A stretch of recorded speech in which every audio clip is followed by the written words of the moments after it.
Once upon a time, in a lush green forest filled with towering trees and babbling brooks, there lived a plumpy chipmunk named Oger. Oger was no ordinary chipmunk. He was round, with a belly that jiggled when he waddled, and cheeks so full of stored food that they looked like they might burst at any moment. But Oger's most peculiar trait was his habit of spitting food at anyone who dared to get too close to him. Oger lived in a cozy burrow at the base of an ancient oak tree.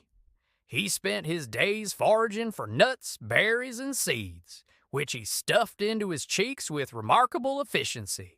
However, Oger was fiercely protective of his food.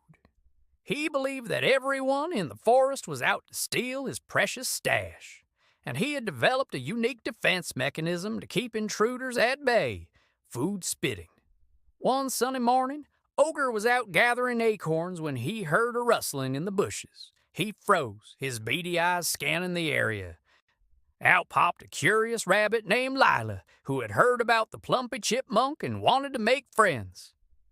"Hello there," Lila said cheerfully, hopping closer. "I'm Lila. What's your name?"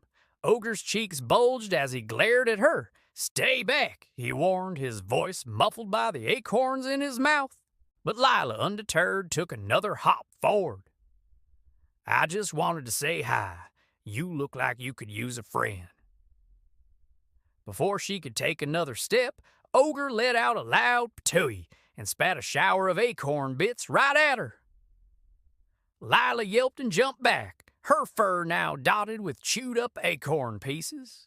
"Hey, that's not very nice," she exclaimed, shaking the bits off her fur. "Nice, nice," Oger retorted, his cheeks still full. "You were trying to steal my food." "I wasn't," Lila protested. "I just wanted to be friends." But Oger wasn't listening. He turned and waddled away, muttering to himself about thieving rabbits and the importance of guarding his stash. Word of Oger's peculiar behavior spread quickly through the forest. Birds chirped about the plumpy chipmunk who spat food at anyone who came near, and soon no one dared to approach him. Oger didn't mind.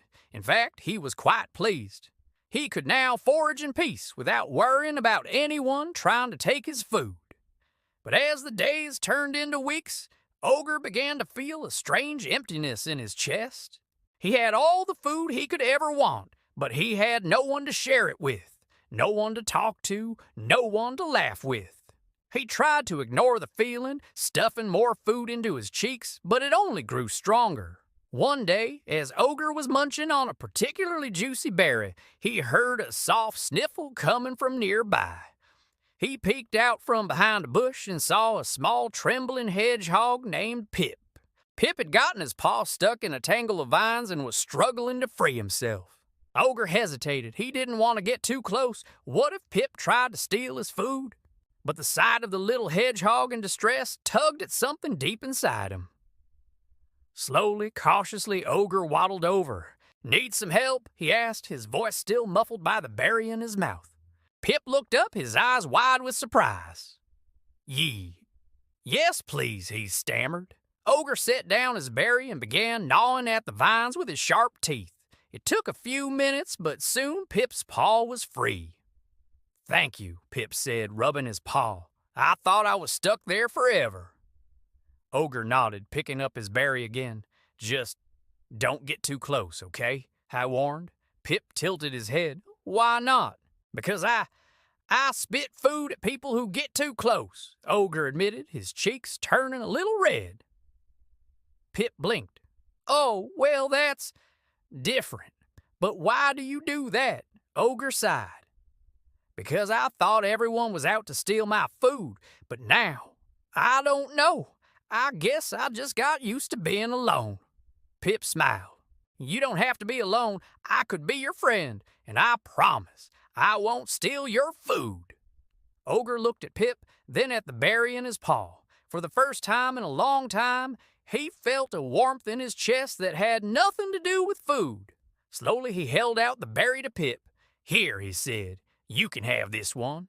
Pip's eyes lit up. "Really, thank you." As Pip nibbled on the berry, Oger felt a strange sense of satisfaction. Maybe, just maybe, having a friend wasn't so bad after all. From that day on, Oger still spat food at anyone who got too close. Old habits die hard after all. But he always made an exception for Pip. And as the days went by, Oger found that the emptiness in his chest was slowly being filled, not with food, but with something much sweeter: friendship. And so, the Plumpy Chipmunk and the little hedgehog became the unlikeliest of friends, proving that even the most guarded hearts can learn to open up, one berry at a time.